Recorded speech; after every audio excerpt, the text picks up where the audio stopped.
well, let me say a little bit about what I mean by the politics of representation, because I'm going to give you two examples of things that come from my work on Eritrean activities online.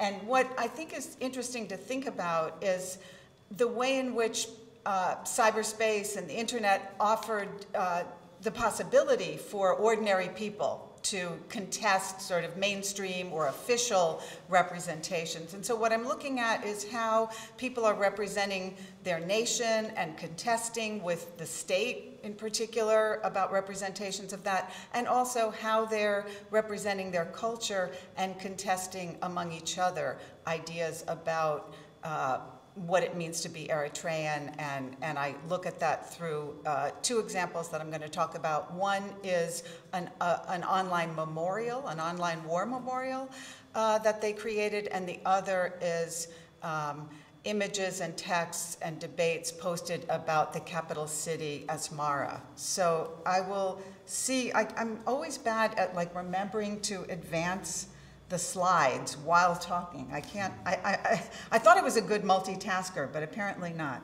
But, so, I mean, one of the things that I'm interested in is thinking about the characteristics of digital media and the ambiguities of spatialities and temporalities and audience and so on that the internet brings up.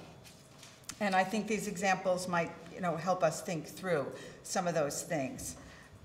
One thing I want to mention is that Eritreans in diaspora were early adopters of computer-mediated communications. They started in the early 1990s, before the World Wide Web, creating some early email lists and subscription, things like that, for discussing Eritrean politics among themselves and trying to participate in the nation building of their new nation. And some of the websites that were, well, the earliest website, Dahai, that started even before the World Wide Web, that continues to exist today. It's still active today, although it's become largely sort of a pro-government website, while newer websites that were established around 2000 and 2001 are more sites of civil society and independent perspectives and dissidents. But some of these websites are really, in a sense, we have to think of them as institutions. They have such a presence and a permanence that have shaped and contributed to this transnational field of Eritrean politics that we really cannot talk about Eritrean politics without taking the diaspora and the online political sphere into account. And so that's, in some ways, there may be other examples of that, I'm sure there are, but it's kind of an outstanding feature of Eritrean activities online. And I think it's interesting to think that these technologies were in no way created to serve the needs of African migrants or refugees, but there's this kind of synergy between the dispersal networks of diaspora and the networked connectivity of digital media. And Eritreans were very quick to recognize that and to use it to connect to each other and to connect back to Eritrea. So in 2005, a virtual national war memorial called the Martyrs Album, and this is where I'm going to run out of time because I have to keep digressing, I think. But Eritreans use the term martyrs for anyone who has died for the nation. It was first, that term was used by the Eritrean People's Liberation Front to talk about its fighters and others that were killed in the war. So this is a term that has deep resonance with, if you're talking about heritage and things like that. This is a very powerful term and in Eritrean culture at this point. So this website called awate.com established a virtual war memorial called the Martyrs Album that was devoted to those who had been killed in the 1998-2000 border war with Ethiopia. And it's interesting, I think it's a good example of how the internet facilitates political experimentation and makes possible the development of new kinds of objects and spaces and novel forms of political engagement that really have no offline counterpart. There's really no offline counterpart that's the same as, that works in the same way as an online memorial. And one of the interesting things about that memorial is that it involved cooperation between Eritreans in diaspora and government insiders in Eritrea who leaked government documents to the web managers. And it also involved, interestingly, technical assistance from one of the web managers of a rival Eritrean website, Ask Marino, which is another very important Eritrean diaspora political website. So it facilitated this, coordination among different Eritreans. And I should say, for people, not up on Eritrean politics, the regime of Isaias Afwerki is, extremely repressive. There's no free press. There's no parties allowed or civil society organizations, and they're highly secretive and controlling.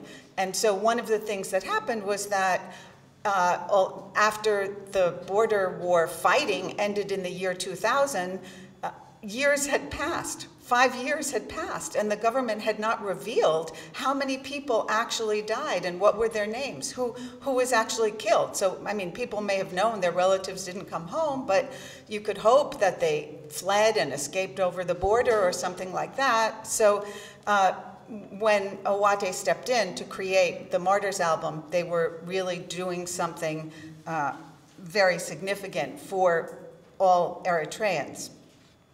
So they offered, in creating the Martyrs Album, they offered a virtual surrogate for what the state failed to provide its citizens. And in doing so, they did more than simply challenge the secrecy of the Isaias regime. The unauthorized but official-like action taken by the Owate team on behalf of the nation works to decenter state power from the seat of government in Asmara to Eritreans everywhere, revealing the inadequacy of the Eritrean state and foregrounding Eritrean people as the true essence of the nation. And I'll talk more about how this comes out through the way they constructed the Martyrs Album. It's comprised of 3 distinct components. The main one is the homepage of the memorial, which there was a link on Owate's homepage, and then that said Martyrs Album. You would click on that, and it would take you to a very different page than the normal pages of Owate, which are very lively and colorful and always updated with the latest current events and debates and things like that. If you clicked on the link to the Martyrs Album, instead you got this stark black page with some white type on it and images of burning candles. And there you can see, well, there's the formerly handsome, formerly heroic guerrilla fighter that's now a terrible dictator. But here you can see a fragment of from the Martyrs Album page. And I think particularly in contrast to the main pages of Owate, this page has a feeling of timelessness. And there is no space within the, I didn't say about the other 2. The memorial homepage is like the first feature. And then there is a link to a statistical report, which I'll talk about, and to a facts page, which is kind of interesting because they talk about why they did it and what it means in some ways. So within the pages of the Martyrs Album, there's no means provided for posters to add content or comments. So there they've kind of suspended the interactivity of the internet. And they say in the facts page that they did this very consciously. And among other things, that lack of interactivity contributes to an aura of authoritativeness of this memorial. So the page it's a black page with images of burning candles and 2 slogans: eternal glory to our martyrs and liberty, security, and martyrdom, written in English, Arabic, and Tigrinya, which are the 3 languages that the government often uses, form the head and foot of the page. And in between them is a statement in English which reads in its entirety, quote, "This website is designed for many purposes. First and foremost, it is to pay tribute to the heroes who fell. Second, it is to humanize war and chronicle the cost of war, and in doing so, to prevent future wars. Heroes die for the sake of a cause, a country, but mostly they die to protect their comrades. This is a living monument to them." End quote. So it's important that this text performs a subtle yet significant departure from the Eritrean state's national narrative about martyrs when it claims that they mostly die to protect their comrades. This, along with other texts in the memorial, presents a vision of the nation that runs counter to the state's. Dying to protect their comrades constructs Eritrean nationalism not as a bond of people to their state, but as the bonds that tie Eritreans to one another. And this is a very powerful shift in the Eritrean context, which has been a highly centralized propagandizing, information-producing nationalist movement, and then that became the ruling party of the state. Within that memorial homepage, there are links to years that you can click on, and then that will tell you the list of the names who died that year, along with their rank, service assignment, year of birth, and age at death. In his influential book on nationalism, I'm already dropping down of my slides here, Benedict Anderson points to the map, the census, and the museum as quote, 3 institutions of power, key to the formation of national imaginaries. I would argue that a war memorial is also an institution of power, particularly for a nation like Eritrea, where national identity has been forged through warfare and martyrdom. Like museums, war memorials are partly concerned with representing the nation and narrating national history.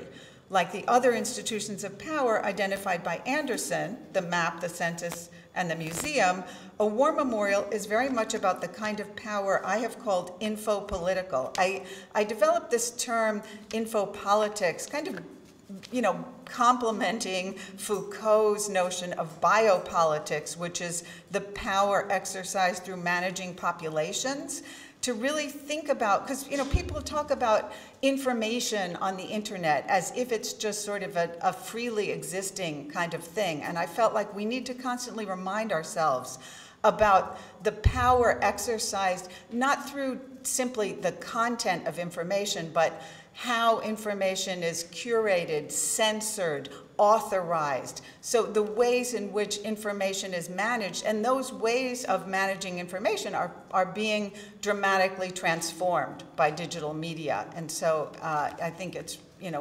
really interesting to try to think about that.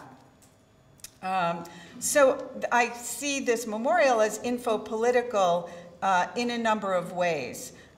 One, it's an act of symbolic and communicative power rather than an act of seizing control over territory, material objects, or people. Also, because it makes public information that was leaked from government documents. It's an expose of state secrets and a critique of state practices of secrecy. The memorial is also info-political in the specific tactics of its composition. The way that the Awate team designed it, the symbols that they used, and the texts that they used involve using the state's own national symbols, practices, and official discourses, but recontextualizing them and reinterpreting them. So those elements give the memorial its recognizable national character and lend this unofficial construct a stately aura, but at the same time put a new twist on what Eritreans should understand the nation to be and what those symbols mean.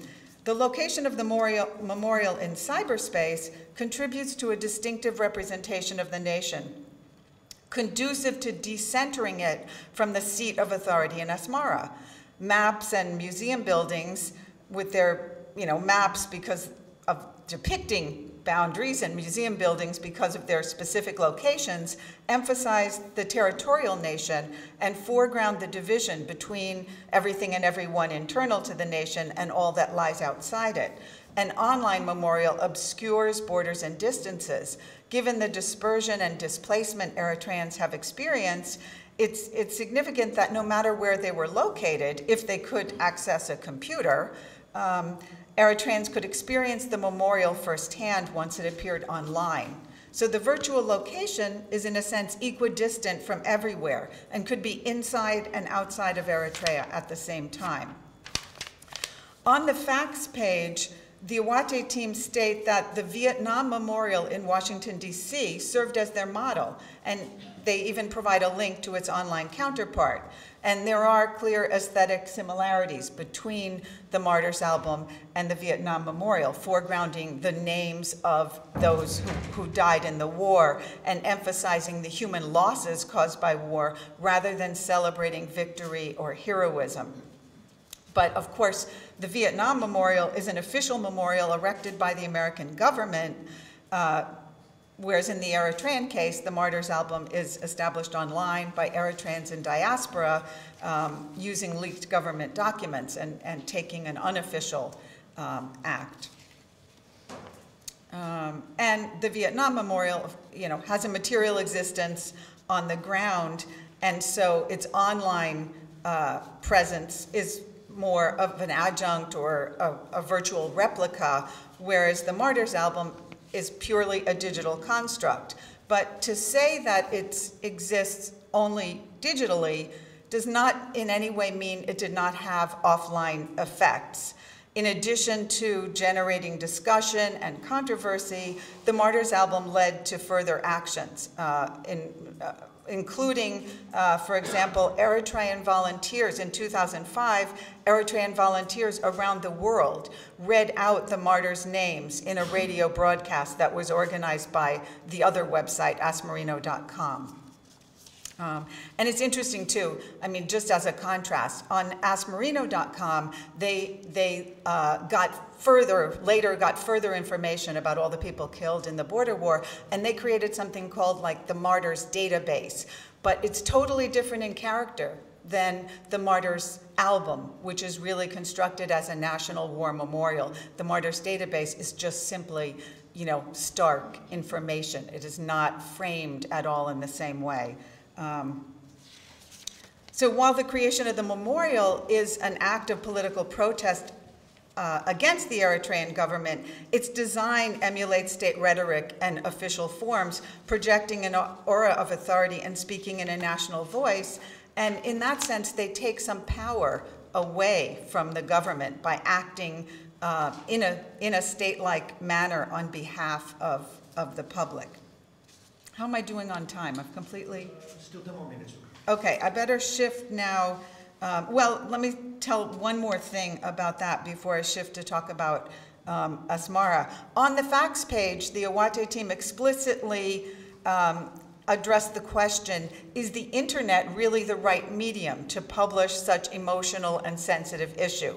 And they answer, quote, more important than the medium is the presentation. To those who doubt the ability of the internet to handle such a solemn issue, we invite you to visit the Vietnam Memorial website, which we used as our inspiration when designing the special page. By converting the data into an image file, we have taken some care to make it harder for malicious people to manipulate the information. Harder, but not impossible. So they're explaining that. Okay. Whoa, I have to say one more thing about the memorial. In a surprising development, so they had uploaded part of it at the end of 2004 and completed it in early 2005. But in 2008, so after 3 years, Awate reorganized its website and they moved the link from their homepage to their archives. And it's interesting, a lot of the websites that I studied initially maintained complete and accessible archives, which was like an incredible thing for a researcher to be able to do. But they have all changed that practice, and very, very, very sadly. So for some time then, the memorial remained accessible in Awate's archives, but then they changed their practice of maintaining the complete archives, and at some point they deleted it. So I had checked in, there were some years went by when I wasn't checking it constantly, and I went looking for it in 2012, and I was able to find it as a screenshot that someone had saved somewhere. But just in preparing for this, I went looking for it again through Google searches, and I could only find it in the Wayback Machine. So, I mean, these, again, force us to think about the ambiguities of the spatialities and temporalities of cyberspace, that something that seemed so timeless and permanent and almost institution-like that we expect would be there can suddenly disappear, and other things that we think are just ephemeral and in a moment's passing actually end up having a long afterlife that we didn't expect. So there's a lot of ambiguities in that. But I should say that memorials can often be conceptual in nature. A memorial can be an activity, it can be a day, it can be a moment of silence. So it is maybe something special too about memorials. Okay, so the second part example I wanted to talk about is how Eritreans represent their capital city online. And I think this raises some different questions because there's the dynamic among the physical existing city and the buildings and everything, and the images that are used to depict it and the text people post online about it and how they interpret the meaning of those. So here, the interactivity of the internet and the circulation of images is particularly important. Here's a post from somebody wrote on awate.com that says, "Does one fall in love merely with the brick and mortar buildings that make up a city? Do the other aspects matter more? The unique sounds and smells, the way people talk, wave, and smile, the taste of a special treat from the corner store, the way a taxi driver looks at you if you slam the passenger door too hard. These are some of the intangibles that make up the vibes of a place, the spirit of a city. And Asmara, the city we Eritreans idealize and romanticize so much, may have a thing or two to teach us, after all, about the value of capturing this metropolitan spirit and use to build a better nation." So as that quote suggests, actually, no, I want to say something else. Asmara is often viewed by Europeans through the lens of an aesthetic nostalgia that casts the city as a time capsule of where exemplars of the architectural style of Italian fascism are preserved. And there are several books of photographs about the city of Asmara and its Italian fascist architecture. But as that quote above illustrates, the city represents something very different for Eritreans. And the poster quoted above, makes this distinction clear when he says that it's the spirit of the city that people love, quote, not the pseudo-superiority-inducing Italianesque features of the city, end quote. Defining and depicting Asmara is complex and contested among Eritreans. As the primal city of this small country, Asmara often stands in for the nation as a whole. In a predominantly rural society, Asmara represents the quintessential city, with its bars and nightlife and the tea shops and cafes where friends linger to chat. Here, people from all walks of life cross paths, not least among them the flaneurs and cosmopolites proud of their urbanity. Asmara is also the capital city and the seat of government from which the Isaias regime exercises a highly centralized control over the country. Online, Eritreans are comparatively free to explore issues and voice perspectives that cannot safely be aired inside the country. So this is an important aspect of how they can contest the state's national narratives and also debate among each other about who they are and their city. And one of the ways that posters have begun to depict contemporary Eritrea is in terms of a clash of cultures, particularly the culture of the guerrilla movement that produced the regime as opposed to civilian culture, notably that of Asmara. And so posters contrast the easygoing, sophisticated, and life-loving Asmarino culture with the rigid culture of the fighters, who spent crucial decades in remote areas, missing out on formal education, youth culture, and participation in conventional forms of Eritrean sociality. Okay, I'm already needing to skip. Okay. And the particular flavor of Eritrean modernity is exemplified by the figure of the Asmarino, rather than by a collection of buildings or a beautiful palm-lined avenue. And I quote here a post from somebody who's talking about how everybody looked up to the Asmarino and wanted to be like them. One of the first politically critical websites called itself asmarino.com, a name that not only claims Eritreanness, but a certain inclusivity, because people from all over the country live in Asmara and so on. Another pro-government website critiqued that choice, saying they use the very name Asmarino to try to destroy what the good Asmarinos have established, creating this website to defame the government, and so on. And then there's a poster who talks about different parts of the city and associating them with family memories and teachers of his youth. And another poster comments on that, objecting to representing Asmara in terms of the city center and desirable neighborhoods rather than, quote, districts where the majority of Eritreans live, end quote. And he points out that in the colonial times, the nice parts of the city were reserved for the British and the Italians, and Eritreans couldn't even live there. All right, let's see. In addition to the text they post and pictures, there's some wonderful videos, and I wish I could show them to you about Eritrea. And one is a video shot from a moving car coming from the outskirts of the city, maybe from the airport, going toward the center of the city, down the main Liberation or Harnett Avenue, and heading out to streets beyond it. And watching the video is first and foremost a feeling of motion. The camera's eye never lingers on anything or anyone, but conveys the dynamic sense of city life through motion itself. The buildings are mere background. The action is from pedestrians walking and crossing the street in random places, and from streams of cars moving in different directions, punctuated by colorful yellow taxis and big red buses. The beauty to be observed here, and it's titled a nice video showing how beautiful city is Asmara. The beauty is not the city's architecture, which is hardly visible, but the inviting sense of possibility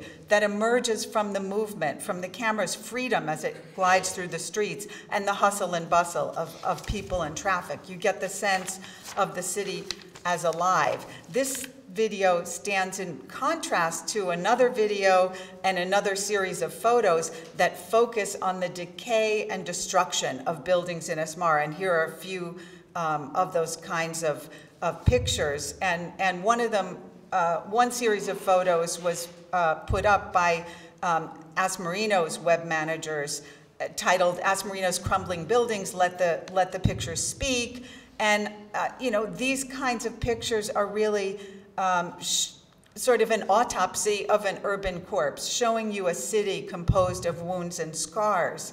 And they specifically in their text say that this is the fault of the regime, that they are letting this decline. And some of these, in some way, these buildings then are almost anthropomorphized, that they come to stand in for the deprivation and oppression experienced by the Eritrean people. So representations of Asmara online are revealing what's at stake in different ways of representing the city, and how cyberspace offers a terrain for exploring, contesting, and constructing Eritrea's past, present, and futures. But there was one other part that I skipped that I want to go back to, and that will be the last thing, because I think that's important, and that is, when they're talking about how the culture of the government contrasts with sort of the vibrancy of the culture of Asmara and how the government's destroying it. One poster writes, quote, "The culture of Asmara is hijacked by those street thugs of Isaias Afewerki for now, but they cannot take it away from us because it is inside of us," end quote. And I think that way of thinking about the spirit and culture of Asmara is interesting. I mean, Asmara itself, in a sense, becomes a virtual city. It allows people to transcend the city itself.